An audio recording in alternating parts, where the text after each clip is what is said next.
Assalamualaikum warahmatullahi wabarakatuh. Selamat pagi. Hari ini kita akan teruskan dengan modul C05 iaitu penyediaan pizza. Subtopik kita pada hari ini adalah mengenal pasti syarat penyediaan pizza. Kita masih lagi dalam tajuk keselamatan dan kebersihan makanan. Keselamatan di dapur. Keselamatan diri. Yang pertama, ketika bekerja di dapur, hendaklah bekerja dengan keadaan yang tenang. Yang kedua, gunakan baju yang ringkas daripada kain yang tidak mudah terbakar seperti kain kapas. Yang ketiga, jangan sesekali leka ataupun kamu menggunakan telefon saja ke sampai kamu tak sedar ketika melakukan sebarang aktiviti di dapur. Yang keempat, elakkan meninggalkan dapur ketika sedang memasak. Yang kelima, elakkan memasak jika dalam keadaan mengantuk, pening atau setelah mengambil ubat-ubatan yang boleh menyebabkan mengantuk. Yang keenam, sentiasa mengawasi dan memeriksa keadaan makanan yang dimasak dengan alat pembakar seperti ketuhar ataupun oven. Maksudnya, kalau kita masak roti contohnya, kena sentiasa tengok macam mana keadaan roti dan oven tu jangan biarkan saja. Yang ketujuh, ikat rambut yang panjang atau gunakan topi kalau perempuan Islam tu pakai tudung lah supaya rambut tidak jatuh ke dalam makanan, atau rambut panjang juga dia boleh tersangkut kepada alat yang sedang bergerak seperti mesin pengadun mixer, mesin basuh pinggan. Kalau panjang sangat tersekat di kipas ke jadi bahaya. Yang ke-8, gunakan kasut yang bertapak rendah, bertumit rendah, selesa dan bertutup. Dan yang ke-9, di dapur kita hendaklah berjalan dengan cergas tapi jangan sesekali berlari di dapur bahaya. Ketika kita di dapur, yang pertama, pastikan lantai dapur sentiasa bersih dan kering. Tidak bersepah atau tidak terlalu licin. Yang kedua, pastikan rak dapur sentiasa bersih. Kotoran daripada bahan masakan yang berminyak boleh menyebabkan disambar api. Yang ketiga, jangan gunakan bahan aerosol seperti penyembur lipas, penyembur serangga. Itu tidak boleh kalau kita sedang berdekatan dengan dapur memasak kerana ia boleh menyebabkan api menyambar kita punya penyembur serangga tu. Yang keempat, elakkan sebarang bahan mudah terbakar seperti langsir. Kat dapur tak sesuai lah kita pasang langsir panjang je.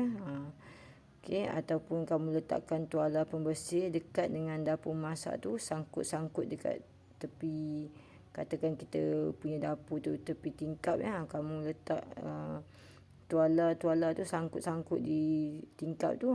Kalau tuala tu jatuh dekat dengan dapur tu, jadi bahaya, boleh menyebabkan kebakaran. Yang kelima, elakkan memegang pembalut makanan, buku resepi, bahan-bahan yang mudah terbakar dekat dengan tempat memasak. Yang keenam, padamkan suis utama sebelum kita pasang plug ataupun hidupkan plug. Yang tangan juga kita kena pastikan tangan kita kering, jangan tangan basah kita hidupkan plug boleh menyebabkan renjatan elektrik. Yang ketujuh, gunakan kain ketuhar atau kain pemegang periuk ketika mengangkat periuk atau kuali atau dulang pembakar yang panas. Biasa je ada kita gunakan sarung tangan yang tebal tu itu pun boleh digunakan. Yang ke-8, jangan sesekali tinggalkan pisau atau benda yang tajam di dalam besen berisi air ataupun kita biarkan pisau dalam sinki. Itu boleh menyebabkan berlaku kemalangan, luka dan sebagainya. Yang ke-9, buangkan penutup tin. Kalau kita dah guna tin, kita buka tin, penutup tin tu buang supaya kalau kita biarkan sepah-sepah boleh menyebabkan luka. Okey, yang ke-10, apabila menghulurkan barang yang tajam seperti pisau atau gunting, kita nak bagi kepada orang lain ya, hulurkan tangkainya dahulu ya. Yang bahagian yang tajam tu berada di bawah. Okey, yang ke-11, gunakan pelapik periuk untuk mengalas periuk yang panas. Yang ke-12, simpan alat memasak yang boleh mendatangkan bahaya pada kanak-kanak ya. Contohnya pisau dan gunting. Letakkan di tempat yang tinggi ya, dan tempat yang sukar dicapai oleh kanak-kanak. Yang ke-13, jangan menyimpan tong gas melebihi had. Okey, kalau tong gas ni dia ada had-had dia. Contohnya dalam rumah, sebaik-baiknya kita ada paling banyak pun 2 atau 3 tong gas saja. Kalau lebih bahaya ya. Yang ke-14, memastikan paip LPG dalam keadaan selamat untuk digunakan dan tidak bocor. Okey, ni paip LPG ni paip sambungan daripada gas ke dapur tu ya. Okey, kena pastikan tidak ada kebocoran gas ya. Keselamatan litar elektrik di dapur. Yang pertama, gunakan satu peralatan jenis pemanas bagi satu soket dalam satu masa. Contohnya kita nak guna cerik elektrik ya. Gunakan satu soket. Okey, jangan satu soket tu kita gunakan untuk 2 atau 3 tujuan yang lain ya. Contohnya satu soket tu kita pasang kepala plug, kita pun pasang untuk cerik elektrik. Kita gunakan juga soket yang sama untuk cas telefon. Soket yang sama juga kita gunakan untuk pasang oven contohnya, tak boleh ya. Kalau gunakan alat pemanas, contoh cerik elektrik tadi, gunakan satu soket saja. Okey, jangan satu soket kongsi untuk buat benda-benda lain ya. Kalau cerik elektrik, satu soket tu khas untuk dia saja. Okey, yang kedua, pastikan fuse dan pemutus litar diadakan bagi memutuskan aliran elektrik dari sumber kuasa jika berlaku lebihan arus. Yang ketiga, pastikan rintangan dalam fuse sama seperti yang diperlukan bagi satu perkakas elektrik. Okey, perkara yang kedua dengan ketiga ni biasanya kita putuskan atau kita buat semasa wiring bangunan ya. Ini juru elektrik bangunan yang pastikanlah ya. Okey, yang keempat, gantikan wayar yang pecah dan terkoyak. Okey, ini biasa kalau ada makhluk perosak ke ya, tikus ke apa ke ya, kadang-kadang wayar tu dia gigit, dia koyak ke, wayar koyak ke, pecah, ini mesti digantikan ya. Okey, yang kelima, jika peralatan elektrik di dapur terlalu panas atau mengeluarkan asap, putuskan sambungan plug dengan segera. Maknanya cabut plug lah ya. Kamu perlu gantikan atau bawa peralatan tersebut untuk diperiksa ya di kedai elektrik atau di mana-mana yang sesuai. Okey.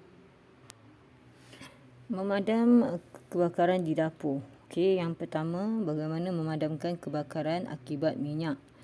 Okey, jika kebakaran berlaku akibat minyak, okey, biasanya berlaku dalam kuali atau dalam periuk yang berminyak ya.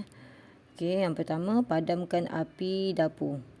Yang kedua, tutup kuali atau periuk yang terbakar tersebut okey dengan tuala yang telah dicelup dengan air ya. Okey, lepas tu biarkan kuali atau periuk tu menjadi sejuk. Dan seterusnya buka penutup setelah kita pasti ya, kita tengok asapnya dah hilang, kita boleh buka. Okey, jadi kebakaran tu boleh dihentikan. Okey, yang kedua, kebakaran ke atas oven atau ketuhar. Okey, apabila kebakaran dalam oven berlaku ya, kita kena tutup sumber elektrik atau tutup plug dan ubah oven atau ketuhar tersebut ke tempat yang terbuka atau tempat yang lapang ya, di luar rumah lah ya. Dan pastikan pintu oven sentiasa tertutup. Okey. Jadi kebakaran ni tak akan berlaku kalau kita mengawasi keadaan dapur kita ya. Kita macam cikgu cakap tadi, jangan leka, jangan cuar, jangan asyik dengan handphone saja. Okey. atau kita tinggalkan dapur ketika sedang masak, tak tengok keadaan oven, kita tengah masak roti, tak tengok. Okey, ini yang menyebabkan berlakunya kebakaran.